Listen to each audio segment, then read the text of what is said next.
Okay, I think we're on. I am here. This is Paul from Inside PA Training. You can find us at www.mypatraining.com. You have to be careful about shaking the table, too. I'm here with my pal Sundance. She's a classmate of mine. She's awesome. And I wanted her to be, let me adjust this, I wanted her to answer some questions because she's got a cool perspective on PA school. Tell us what that is, Sundance. Take it away. I was in medical school. Wow, cha-ching. And where were you at medical school?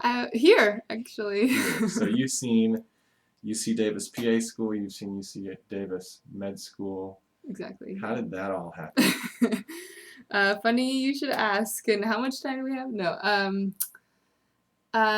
So went to medical school. I'm a little older. I just 31. Was a patient when I was young. Cut my hand and I don't know. Got a degree in art, but was really motivated to help patients. So that's in a nutshell. Took me a while to get into medical school. I dropped out of high school, so I remediated through community college. Went to UC Davis undergrad, and then honestly, didn't come from a family of doctors, so I was really shocked to get in.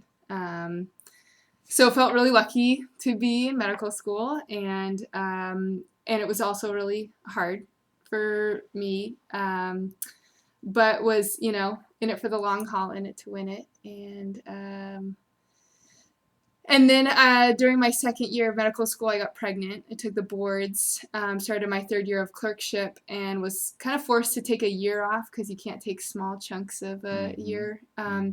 And during that time, got to reassess what I really wanted to do with my career and my life, and also really look at the time commitment of being in medical school, as in 5 to 8 years from now, I'll be really kind of distracted and gone to be able to finish medical school, do residency. And I just want to throw out, after talking with you, you were in good standing. You were going to continue. You would have continued if you hadn't gotten pregnant. Is that right? Exactly. Yeah. I was actually. So you're not a person who's soured on the medical school necessarily. No. I meant it. I did a leave of absence when I stopped and had everything set up to go back. So it was kind of a shock to have this conversation with myself in my head, and the idea was born because one of my classmates' wives was going through the PA program here. So talked with her a lot actually, once I started seriously wrestling with it. But as far as making the decision, it was really difficult to make. It took the greater part of the year. And it involved the soul searching of, what do I want to do with my life? What is it that a career in medicine needs to be for me, and where does the MD title fit into that? Because it was going to be very costly for me to be gone from my family and to just be gone from life in general, but to go through the MD medical training. And when I was looking at PA school, it was 2 years, and then I could start a job, and would that give me what I really needed in order to feel fully actualized in the career of medicine? So to make the decision, I'd say most of it was interviewing medical professionals. Can you talk about that process? I think that's interesting. Yeah, so I've talked to you a lot about, I spent a day in Stanford, spent a lot of time here at UC Davis, interviewing both doctors and PAs, and just kind of getting their whole story. But really specifically, the survey that I ended up doing was asking kind of 2 specific questions. One with the doctors would be, doctors who work with PAs. When treating a patient, is there ever a time you say to yourself, thank goodness I'm a doctor, because if I wasn't, I wouldn't be free to give this the best care, or whatever care. When have you been glad you're a doctor instead of a PA? Versus a PA or a mid-level. Yeah. And then, the answer was really kind of confusingly not ever. not to say they didn't really, being a doctor wasn't important to them, but it wasn't limiting. They didn't see it as being liberating in their ability to treat specifically. So that was kind of interesting and hard to take and hard to believe at first. But, when you hear something a couple times, you have to start believing it. And then with the PAs, similar thing. PAs work with physicians, or the ones that I talk to always were very closely. When is it in treating your patients? When is it that you say, or have you ever said, geez, if only I was an MD, I would be able to provide a care that I can't right now as a PA. And again, the answer was not ever. Wow. So these were PAs that were, excellent in their field, and they were working collaboratively with physicians that had basically liberated them to do what they needed to do. And that was moving for me, because I want to work really hard so I can get to a place in medicine where I can do whatever I need to do to take care of my patients. And I know about you that the patient is foremost in your mind. It's not so much about the science or the politics. It's about the patient. That's exactly right. So it sounds like your feeling was you can do all of that just as well as a PA. That's what it looked like to me. Yeah. And I don't think I would have believed it at face value, but you have to believe a survey when you have numbers. When you have people who are and are not doing that and have the chance to go either way, absolutely. Yeah. So from that interview process, you decided to go on the PA path. What has that been like? Can you talk about that? So one thing that you and I have talked about is this concept of balance, which it's not a good idea to try to embrace it as a medical student.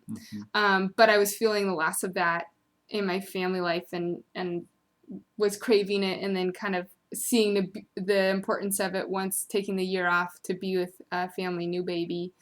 Balance became something for me that I realized was central to my health and well-being. And it wasn't going to happen in the medical training. And I knew that PA school was also going to be hard. But it was starting to really become clear to me, from my perspective, that a PA's life embraces that concept a little bit more. Okay, so just because I think there might be people who are curious. Yeah. If you were to, would you say these words, that being a PA is easy compared to being a physician, a PA student compared to being a med student? Is that fair? Because I have this idea that there are people out there who want to go to PA school because they think it's kind of an easy way into medicine. A little bit easier. Well, let me say this. We have in our program, as I'm sure you've described, 5 days in a row of gnarly lectures from 8 in the morning to 5 at night. And then you go home and you come back the next day and you have, another day like that. And you just get hit. And then you go home for a couple weeks and then you hit the books hard and you integrate that stuff. And you have kind of the freedom to learn like that in our program. In medical school, you start at 5 in the morning, you finish at 5 at night, and that's every single day. And so the studying happens between 6 and 8 o'clock the next morning. So, but there's more lecture. Yeah. It's a lot of material. And dare I say, without the background, I think it could be equally as difficult. Yeah. But for the person who says, I just need to sit down and do this my way from my books, UC Davis style program would be better. But somebody who says, I need to sit and I need to be lectured to and told, and then I can actually remember what's being said without maybe having the freedom to review.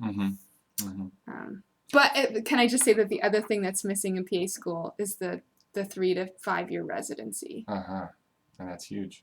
It is huge. So we're at about 9 minutes. We got a couple more. Can you just describe what's it like to be here for you? I mean, are you enjoying it? Are you glad you've done it? Oh man, I have great friends. Yeah.